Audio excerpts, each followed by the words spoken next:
Hello friend, मैं प्रतिमा Singh cutie FM 5.5 दिल में आपका स्वागत है। दोपहर के बज चुके हैं 12। मैं आ गई हूँ बहुत ही प्यारी, बहुत ही खूबसूरत सी स्टोरी लेकर के। तो आज की स्टोरी का टाइटल है मोतियों के खेत। तो आइए स्टार्ट करते हैं।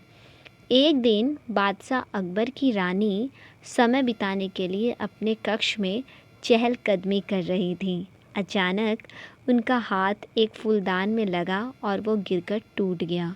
ओह! ये तो बादशाह का प्रिय फूलदान था। मैं उन्हें ये नहीं बता सकती कि फूलदान टूट गया है, वरना वो बहुत क्रोधित होंगे। वो चिल्लाईं। कुछ समय बाद बादशाह ने कक्ष में प्रवेश किया। उनको अपने कक्ष में कुछ कमी महसूस हुई, पर वह समझ नहीं पाए कि कक्ष में कमी किस चीज़ की है। याद करने पर पाया कि उनका प्रिय फूलदान कक्ष में नहीं है। उन्होंने रानी से पूछा, बेगम, वो फूलदान कहाँ है जो मुझे एक चीनी यात्री ने तोहफे में दिया था? ओह महाराज, नौकर उसकी धूल साफ करने के लिए ले गया है। रानी ने झूठ बोलकर अपने आप को बादशाह के क्रोध से बचा लिया।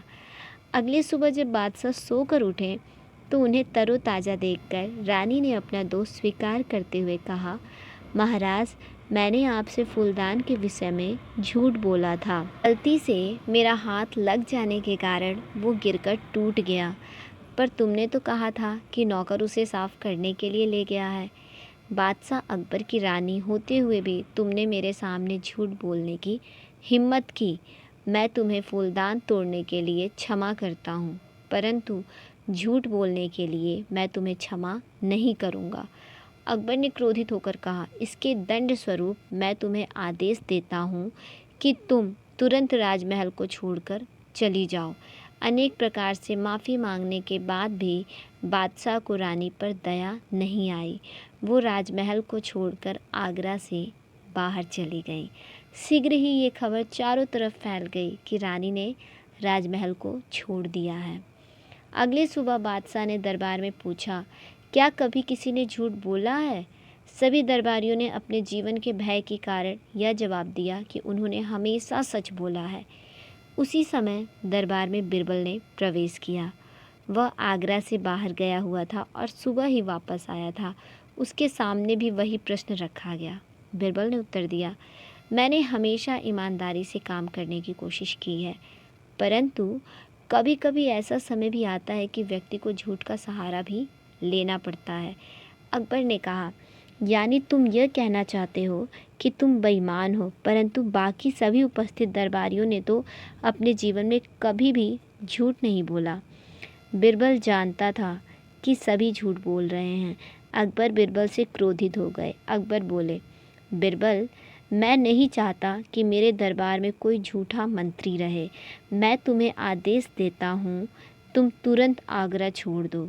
रानी को राजमहल छोड़ देने का आदेश पहले ही मिल चुका था।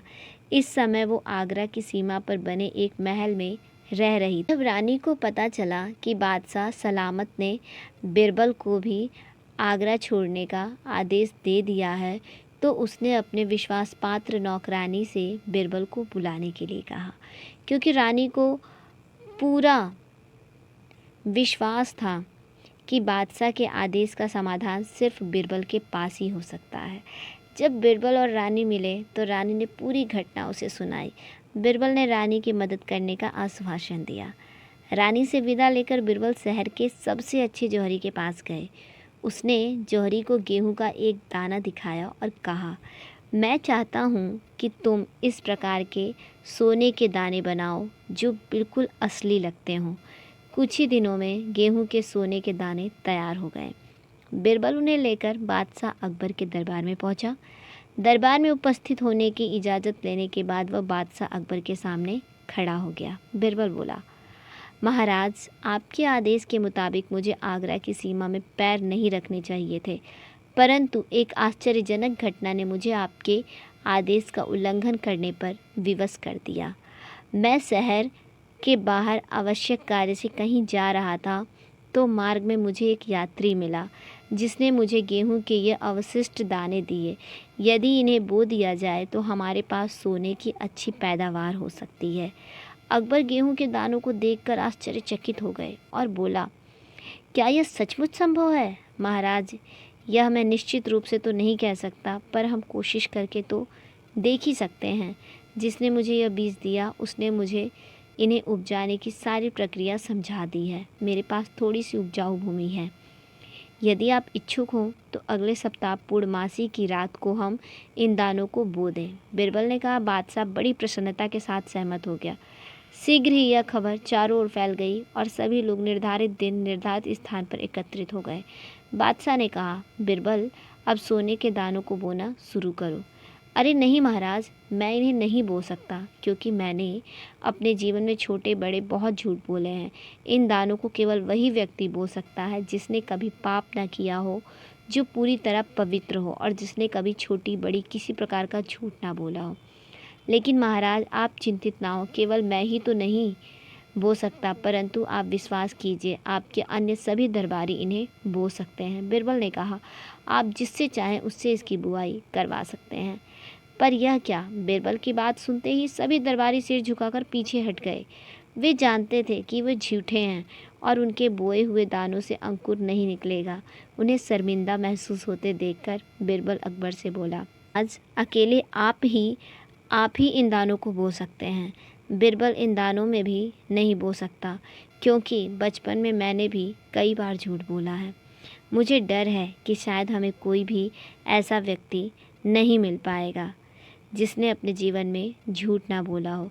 तब बादशाह अकबर ने अपनी कही बात के महत्व को स्वयं महसूस किया। उन्होंने बिरबल और रानी को माफ़ कर दिया और दोनों को अपने साथ वापस आगरा चलने का आदेश दिया। तो बहुत ही प्यारी स्टोरी थी, बहुत ही खूबसूरत थी, बिरबल, अकबर और रानी की। सही बात है, दुनिया में ऐसा कोई इंसान नहीं है जिसने कभी झूठ ना बोला हो। कभी ना कभी ऐसी परिस्थिति आ जाती है, कभी कभी किसी सही काम के लिए भी हमें झूठ बोलना पड़ता है।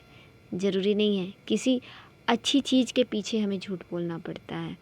तो इसका मतलब ये थोड़ी ना है कि हम उसे ज़िंदगी भर के लिए सज़ा दे दें। ठीक है, तो आज की स्टोरी सिर्फ इतनी ही थी, पर बहुत प्यारी थी, बहुत खूबसूरत थी। कल फिर लेकर के आएंगे ऐसी ही बहुत ही प्यारी प्यारी स्टोरी। ठीक है, तब तक के लिए take care and bye bye.